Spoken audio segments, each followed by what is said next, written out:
Break down here, Shane.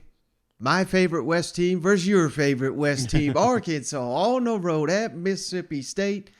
This could be one heck of a game, Shane. It seems like these two always go down to the wire. Mike Leach, Sam Pittman, two of the best coaches in the league. Sam Pittman's 2-0 against Mike Leach. Still don't know. KJ Jefferson, he may have had a concussion. They're kind of keeping it quiet. Don't know if he's going to be able to play in this ball game, which would certainly change things. But, hey, they've got Malik Hornsby there that I think they feel pretty good about. They got the kid Renfro that they played against Alabama. So we don't even know who it would be if KJ Jefferson can't go.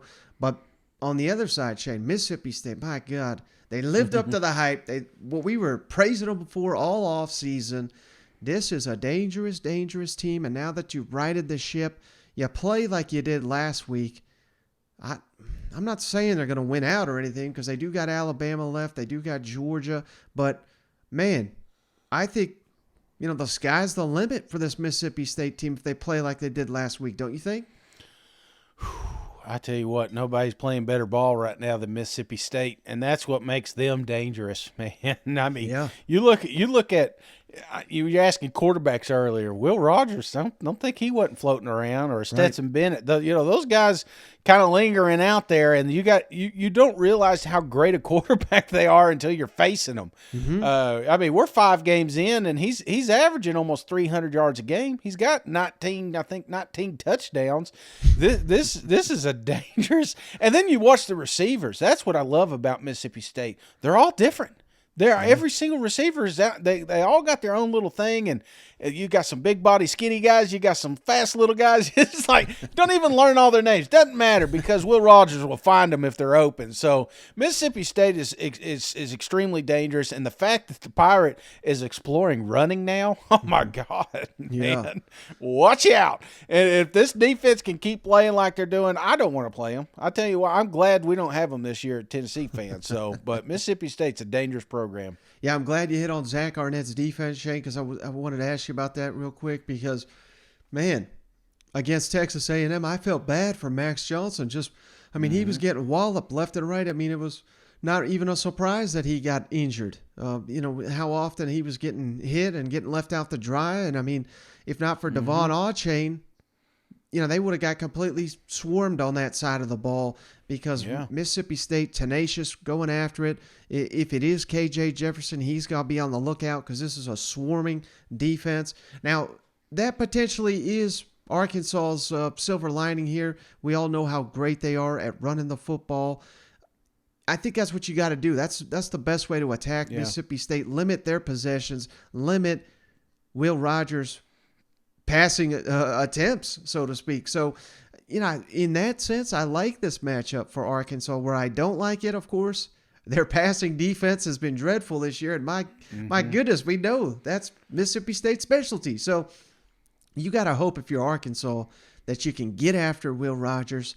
The tackles are, I don't want to call them a liability because they held up against A&M last week, but that is where Arkansas is going to have the advantage on the defensive side of the ball, trying to get to Will Rogers. If they can force some fumbles or maybe some errant throws, that may be their best opportunity to win this football game. What do you think about that? Yeah, I do want to ask you, though, is there, because you asked me about the hangover effect with Tennessee and Florida.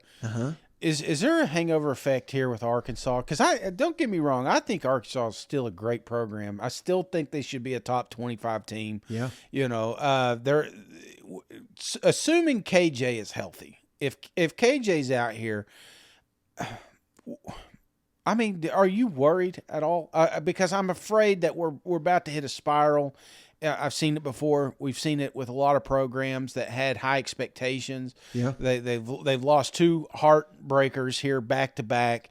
There's no give up in this team, is there? I don't think so, Shane.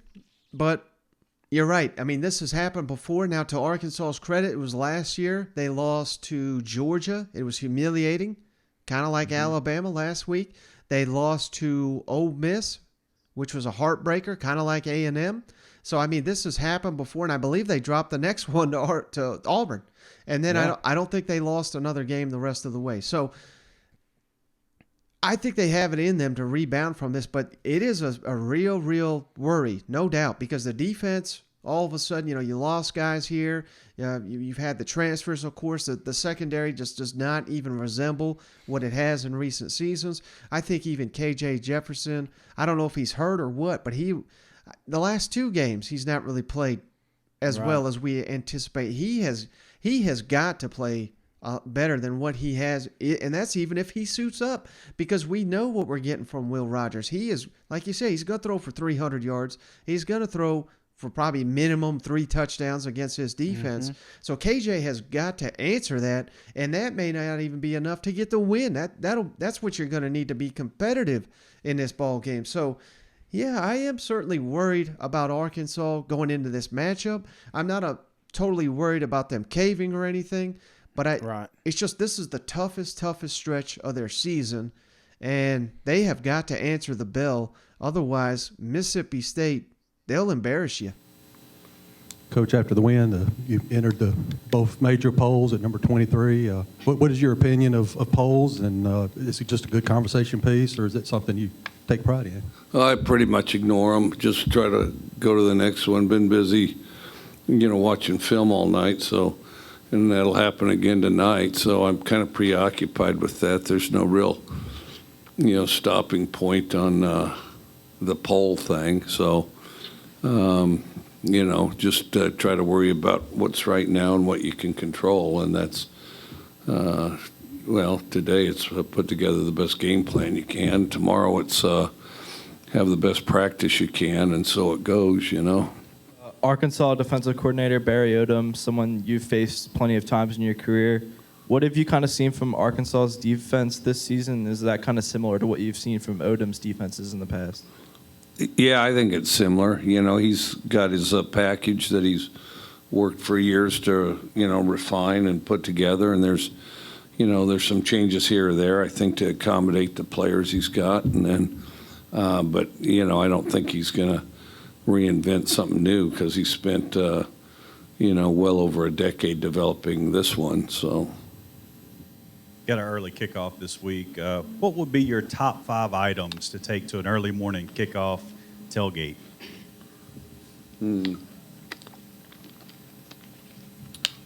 Well, some will bring Bloody Marys, I imagine. Let's see, top 5 to early morning, huh? Probably a comfortable chair, a lawn chair, to get a little sleep in before kickoff. You would definitely want, something good to eat, energize you, but that's quick and easy. 5, huh? Shoot, I don't know.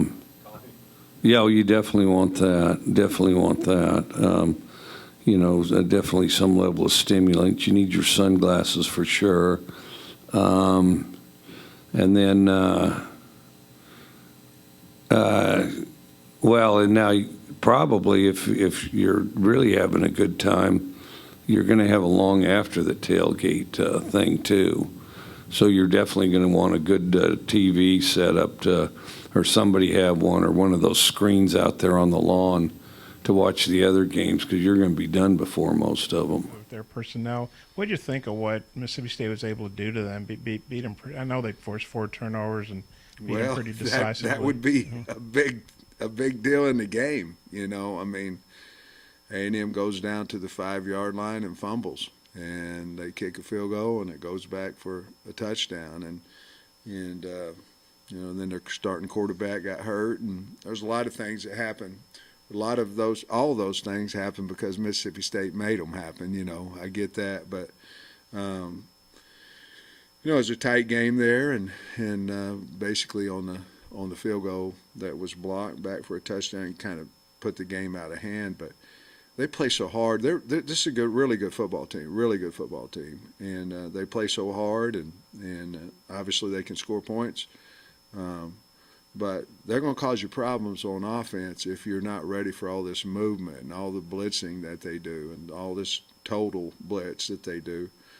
And they have players that can do it. You got really good football players, guys that have played. I love their linebacker group. I think they're really good. It starts with Johnson, but Watson and Wheat, they're all really good players, and they use them well, and they're really good at special teams. I mean, they have made a difference in a lot of games just on special teams alone. So they're playing. They're hot right now. You mentioned that Fortin's been your number 2 quarterback for a few weeks now. What is Malik's role going forward, and does he maybe do more receiver, or how does that change for him? Well, he's a quarterback. I mean, he's a quarterback as well. You know, certainly the plan for him to play wide receiver has not been even what I thought it would be. But the plan is for him to play quarterback. Coach, You're going to torture everybody's ears this week in practice with cowbells piped in, all that stuff? Well, that's probably the plan. You know, we're only going to do it in team settings today. We're going to cut them some slack during 7-on-7, but team settings we certainly will. I think I got this. Yeah, isn't that crazy? Here's another one. Going into the season, we're like, well, maybe this is the year they beat Alabama. And now we're like, how did they upset Mississippi State? We're 5 weeks in. But that's why we love it. That's why the Exactly. SEC football is so awesome, man.